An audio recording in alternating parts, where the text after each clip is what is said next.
Assalamualaikum warahmatullahi wabarakatuh. We are from Group 6, Audit Class AC30. Our group consists of 4 members in total. That are Nik Aini Sufia, Nurul Huda, Nabiha, and Wanil Adliana. And today we would like to present about our assignment about accounting fraud that has happened in the Olympus company at Japan.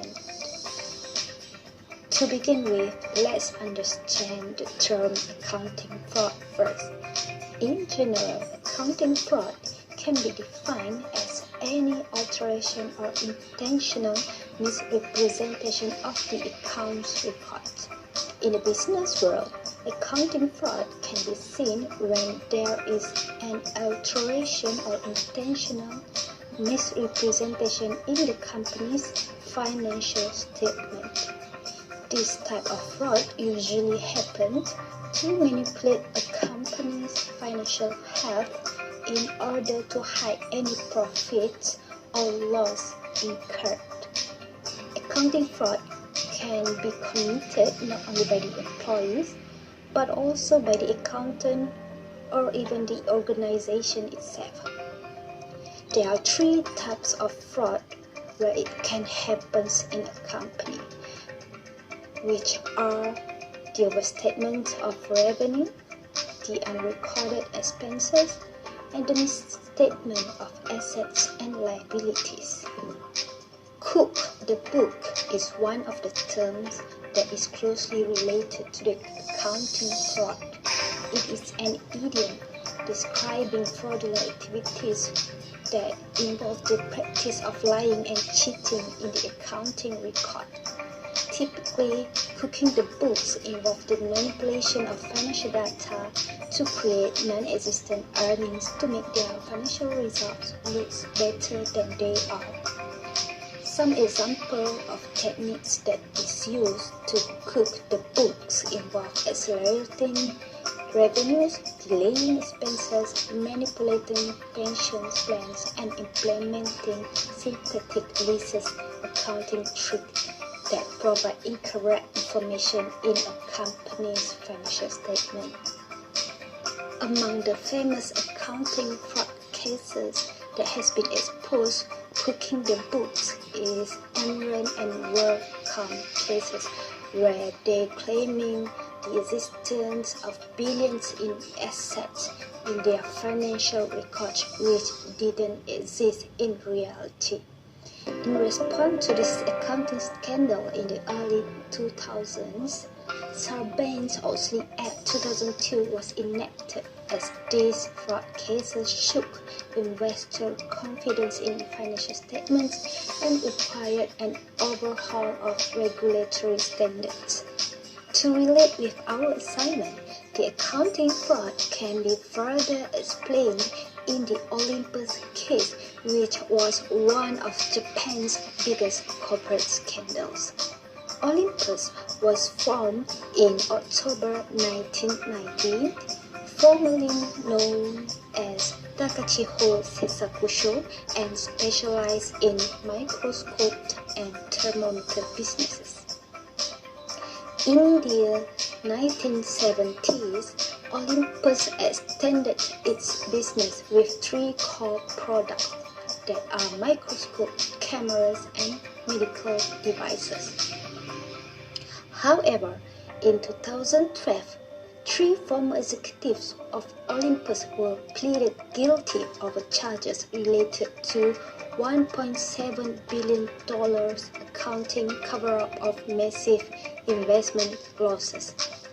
What makes it more interesting, the fraud itself was not being committed by just ordinary executives, but merely the former chairman himself, Tsuyoshi Kikukawa, and other partners in crime that will be further discussed in the next section of this assignment.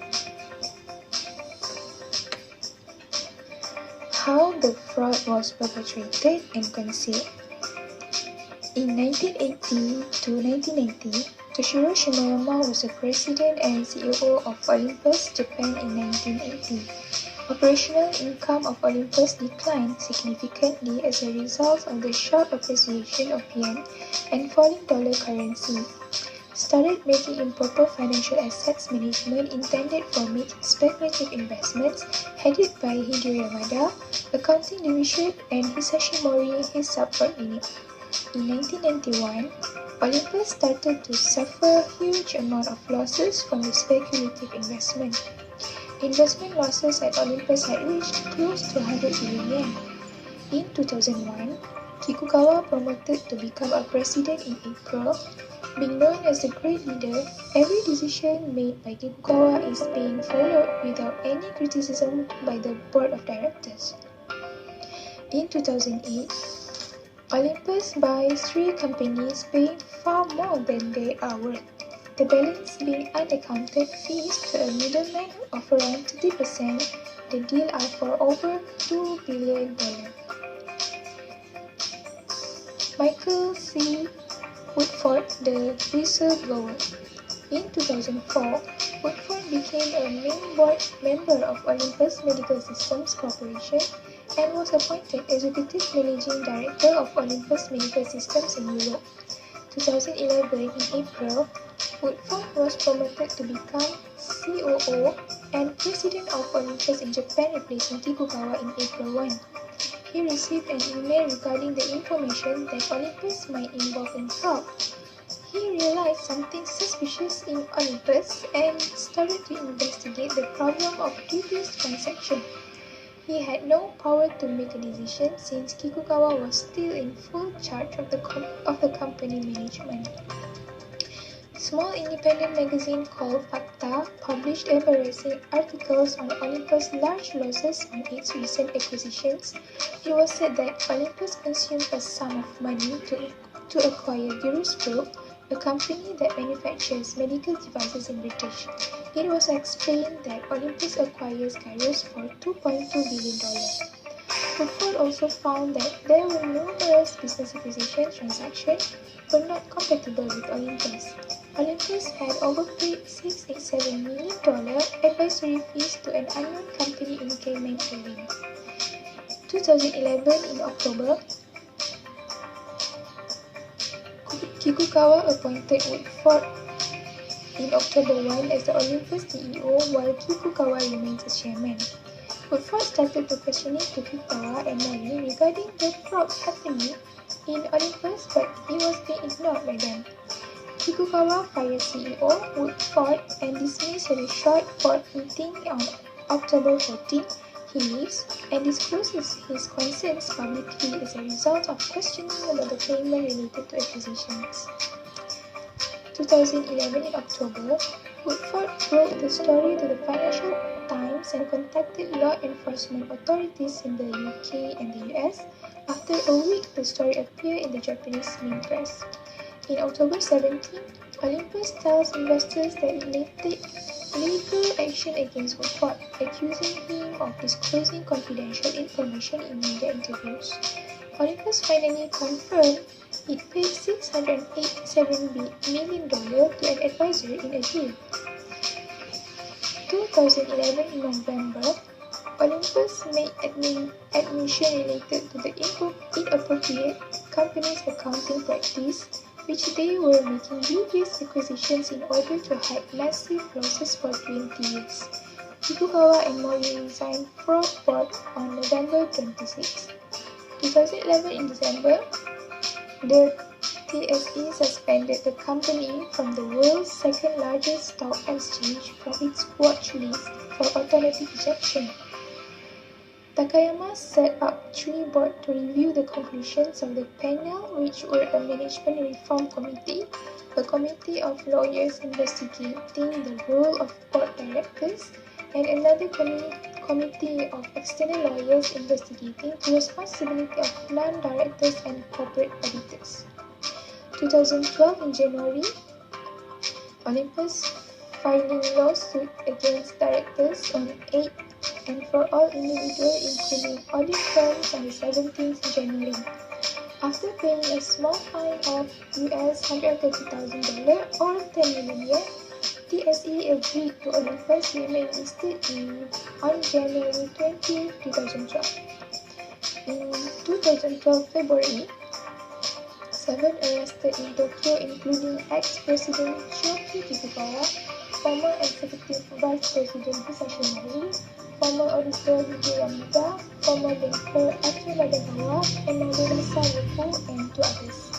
Kikukawa, Mori, and Yamada were arrested for alleged infringement of the Exchange Act on Japan's financial instruments. In 2012 March, prosecutors announced they have charged Kikukawa, Yamada, and Mori over the last cover-out. Next, I will explain about fraud triangle. The first company in the fraud triangle is Pressure. For the first one, cover-up losses. Mr. Chairman Toyoshi Kikukawa has made suspicious acquisitions involving 3 companies also known as dummy entities.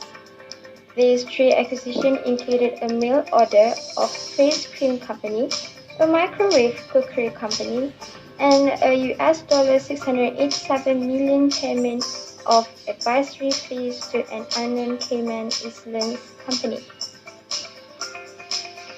These acquisitions have concerned Mr. Michael Woodford because it has been recorded in the financial without any agreement. And when the transaction being totaled up, the amount is unrealistic.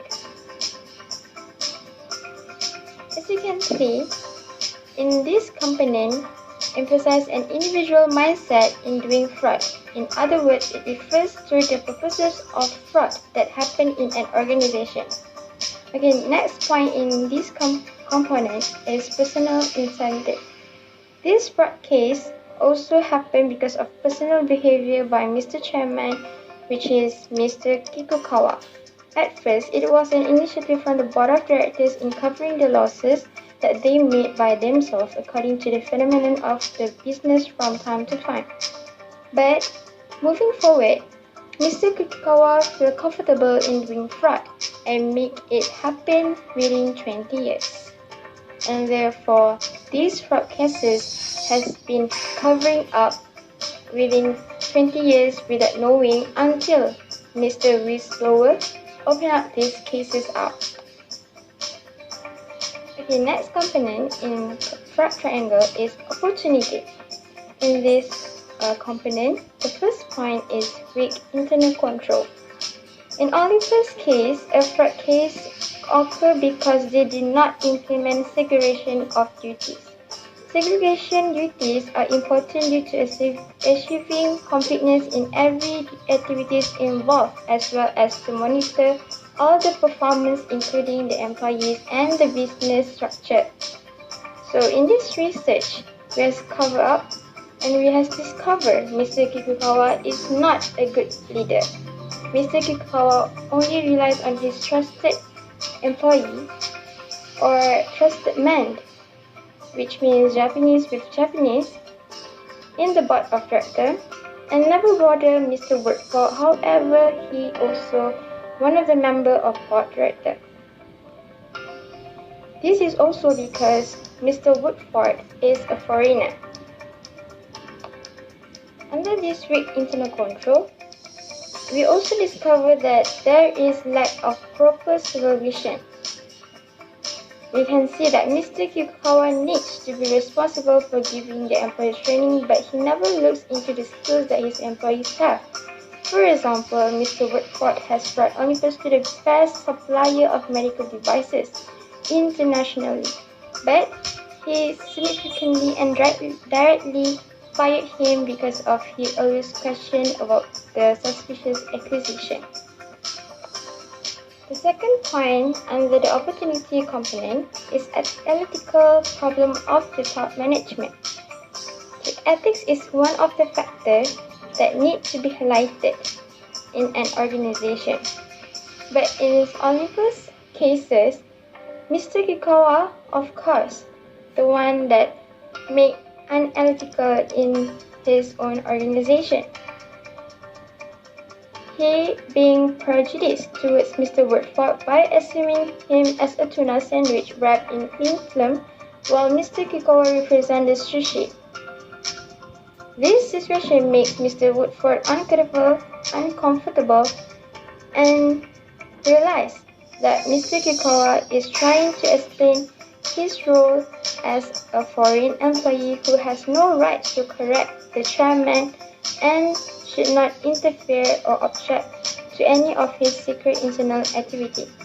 He also mentioned to Mr. Woodford that he should be not too busy to worry about these domestic issues. Meanwhile, it is common in Japan. They made non-verbal communication to inform people as well as to warn people out of their business.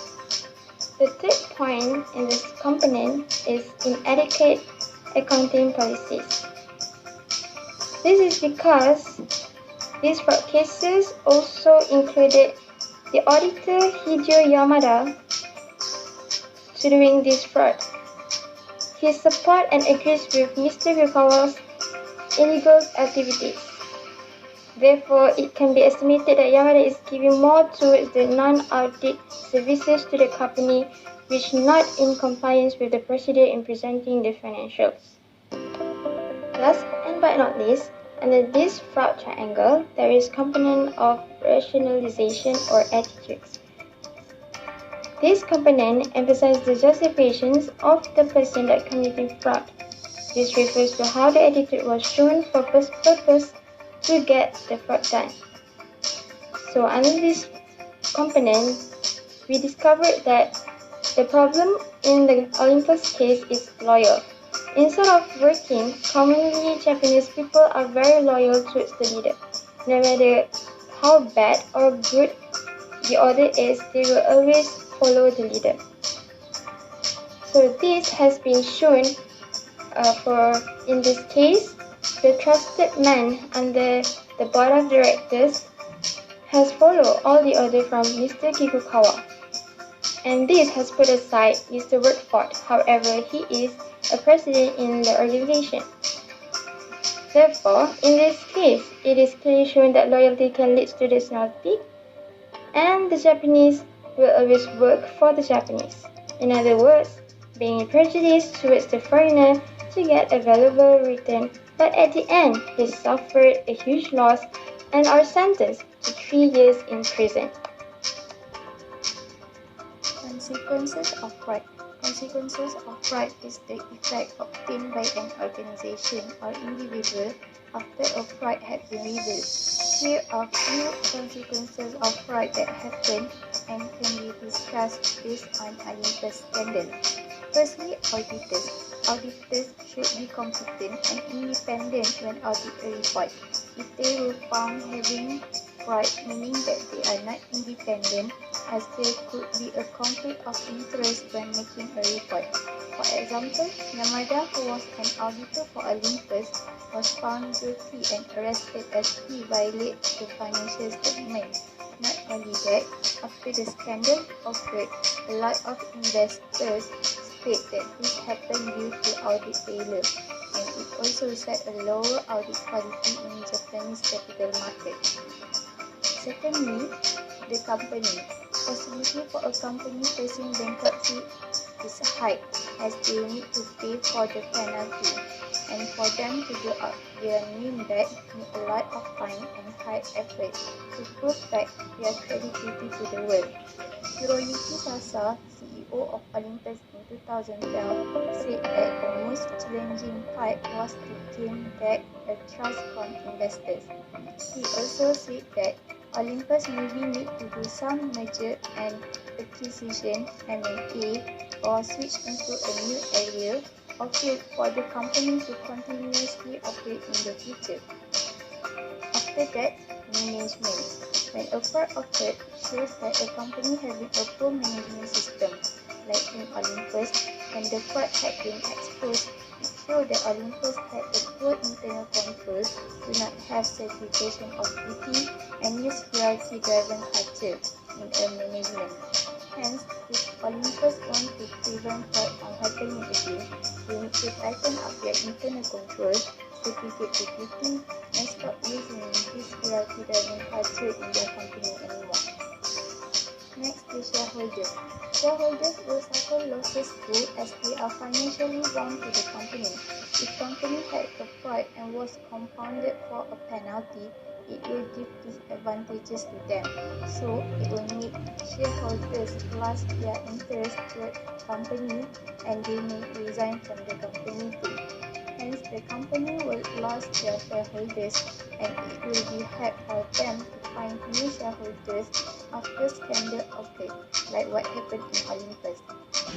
Furthermore, from the audit committee aspect, if audit committee knew and aware about a fraud that occurred but didn't take any action, there was possibility of them having conflict of interest or bias in the company, as they were not carrying out their responsibilities. The consequences are that the company need to recruit new audit committee members, as the previous one were not independent, same as what had happened in Olympus. Then, for bank perspective, bank is the external parties in an organization that interest with company's financial statements, as they are one of the lenders in a business world. Hence, if the company making fraud and false their financial statements, the bank will sue and compensate them, and they will lose their trust toward company, and this situation has occurred to Olympus too. Next, individuals that involved in fraud. Of course, those who commit a crime will be punished, and so the one to be involved with fraud too. As an example, Kikukawa and 5 other executives were directed to pay sum of money due to the fraud that they made. Not only that, it will impact their name too, as they had committed a crime, and it will make them having a bad history. Furthermore, they also will not easily be trusted by people or in a business world anymore. Finally, their customer trust and brand reputation. A single lie destroys the whole reputation of integrity, said by the corporation.